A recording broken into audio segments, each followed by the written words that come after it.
Hi everybody and welcome back to the Upside Dan. Please make sure you subscribe, like this video, and comment down below what did you think of Free Guy. This will be a spoiler review for Free Guy. I know it seems like a silly movie to be like, oh, avoid spoilers, but if you want a spoiler-free review, just a quick review, I do have my first Instagram review for my channel on Free Guy, so you can definitely go onto my Instagram and check that out. Please follow me on Instagram. I have a Facebook page, I have Twitter, I have Letterboxd. Please get on those with me and talk about movies and get updates on the channel and everything. I do recommend avoiding spoilers. There's some great cameos, jokes, references, Easter eggs that I don't really want you guys to be spoiled on because I think it will hinder the enjoyment of the film just a little bit. I think you guys will still enjoy it, but I just think that knowing some of this stuff beforehand hinders it a little because, I mean, my crowd was cheering. So let's get right into the spoiler review of Free Guy.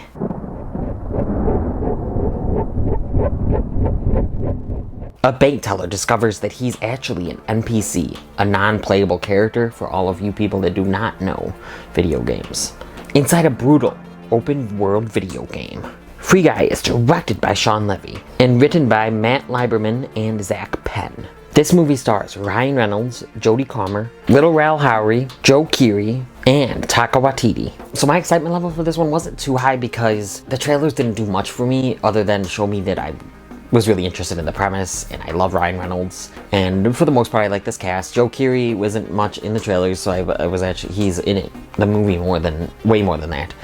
But Ryan Reynolds, the premise were the main reasons I was so excited to see this movie. And I wouldn't even say so excited, it's what got me more excited because I wasn't too impressed with the trailers. But this movie had no right being as good of a movie as it really is. This feels like a mix of the Lego Movie, The Truman Show, Ready Player One, and one that I haven't heard people kind of compare to, but I found some comparisons in it, and that is the Christmas classic with Will Ferrell, Elf. I found some very, some delivery of Ryan Reynolds' lines and how he acts, how he talks, how he sees the world. Very buddy-like from Elf, so I really appreciate that. And these are all good comparisons. Like, it's not like it's copying these and it's a bad movie. This is a good movie. It takes those and pays homage to them and really takes those references and those comparisons and, flies away with them.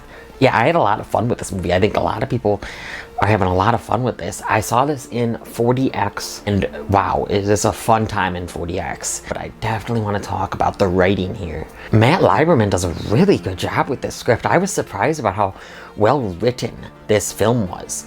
The directing, it was nothing to write home about, but it was good. Don't get me wrong, Shawn Levy is definitely a good director. But I didn't see, oh my god, I'm gonna remember that shot forever. I'm gonna remember that shot forever. It just was kind of, which is fine. It's not always the point of the movie, but the writing here was really solid. The acting here was really solid for the most part.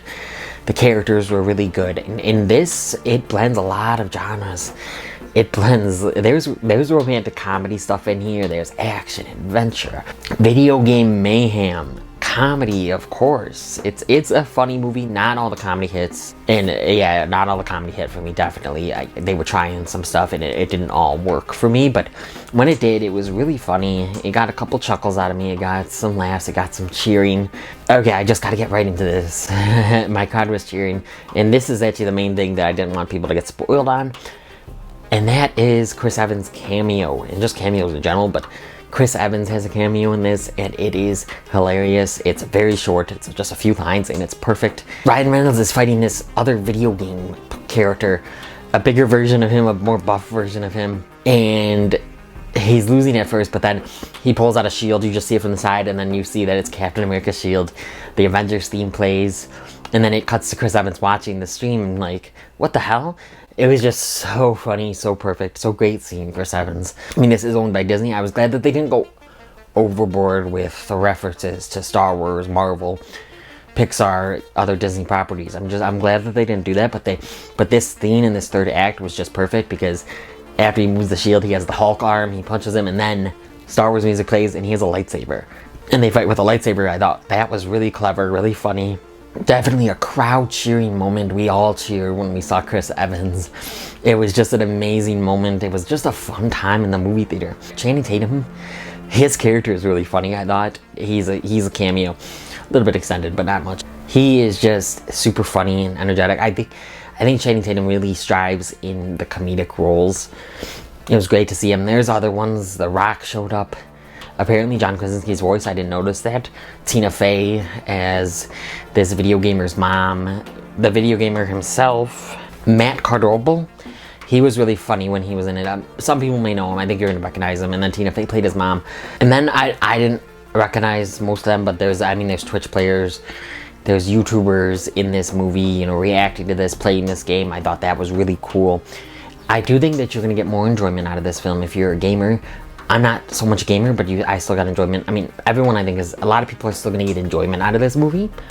But I think a gamer, you could just see all the references, all the Easter eggs, all the words, the lingo that you guys use. And it's in here, and it's really used well and funny. And I actually I was surprised by some of this plot, where this plot went, like with an AI. You know, the first AI in a video game. I thought that was really cool. And there was some satisfying emotional moments as well. The romance here between Keery and Jodie Comer's, you know, characters outside of the game. It's really well done, I thought. And it was really actually an adorable moment at the end. A little predictable at times. And I was like, okay, he likes her. We know that. And they're probably going to get together at the end. But at times I didn't know because she was starting to fall for Guy. But then you find out that Keery made, you know, Guy and off of his love for her. So Taika Waititi, I may have a hot take here. I don't know. I didn't love him as this villainish role. I thought the villain was okay. Like, it was just to me in this. I think he was a little too over the top. Yeah, this is a very campy, not campy, but it's a very fun movie. And, you know, obviously the video game characters, some of them are over the top and everything. But he just seemed too over the top, and I don't think this is his greatest performance at all. And I'm a fan of him. I think he's a funny person, and I did laugh a couple times in here, don't get me wrong. And I liked kind of his arc with them, and, you know, Keery and Jodie Comer's character. I love him as Korg in Marvel. Oh, I also like him in Jojo Rabbit. I loved the reaction Deadpool and Korg did to the Free Guy trailer. But he wasn't it in this for me. I didn't laugh that much at his stuff. I laughed a couple times. I love the Kentucky Fried Chicken joke. I can't think of it right now. Boiled chicken Albuquerque or something. Albuquerque boiled chicken or something like that. It was a really funny joke. There was a couple other things here and there, but for the most part, I wasn't feeling him. He stole the blueprint, we'll say, of their game, and he's been using it in the game. He said he didn't, but he stole Keery's and Jodie Comer's characters, you know, game, and has been using it, and Jodie Comer's character is trying to be in the game, trying to find the proof that she needs to successfully win in her lawsuit against him. And that was endearing. I mean, I really actually did like the outside world stuff, and of course the in-game stuff. Free City stuff was really cool, really well done, and there were some really good graphics in here, actually. Some really good CGI, you know, and really good action moments. But Ryan Reynolds, this is another role that I think was like made for him. I thought he did a fantastic job in the lead role as Guy. Him and Jodie Comer have great chemistry. She was amazing here as well. I would love to see her in other stuff. Keery, I'm a fan of since Stranger Things times, of course. But he was really good here. He was in it a lot, and I really enjoyed his character. I really enjoyed him and Jodie Comer's character together. I thought that was really cool. Lil Rel Howery, this is probably my favorite performance I've seen from him, because I know he's usually the comedic relief in movies. He was in Space Jam 2, just not talk about that. He's been in these movies this year, in this past couple years, that I wasn't so amazed by his comedic presence, but in this is definitely his best role for me.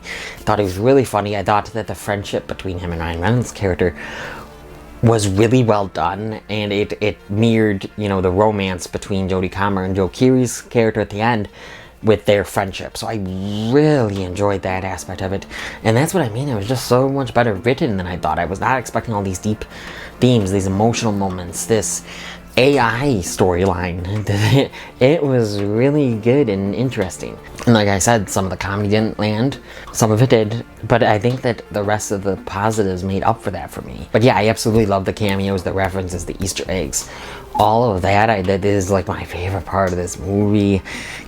It's why my grade probably bumped up a little bit after that, you know, Captain America, Hulk, Chris Evans thing. I thought that was really well done, really cool, really funny.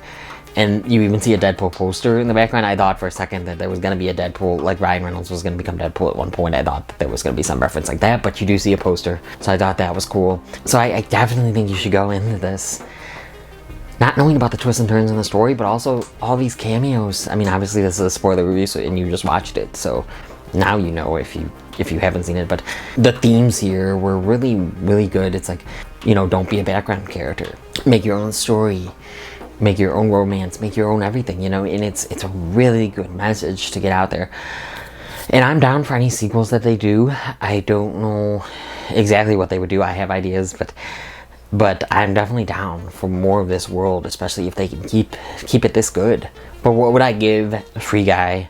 Free Guy gets an 8.5 out of 10 from me. That's an 8.5 out of 10 for Free Guy. What did you think of Free Guy? Have you seen it yet? Do you like it? Did you not like it?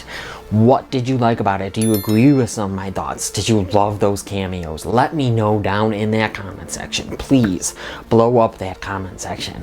If you've liked what you've seen here and you want to see some more, click around here to see some more. Please like this video, comment on this video, share this video with the movie fans in your life. Hit that notification bell, subscribe, and come to the Upside Dan.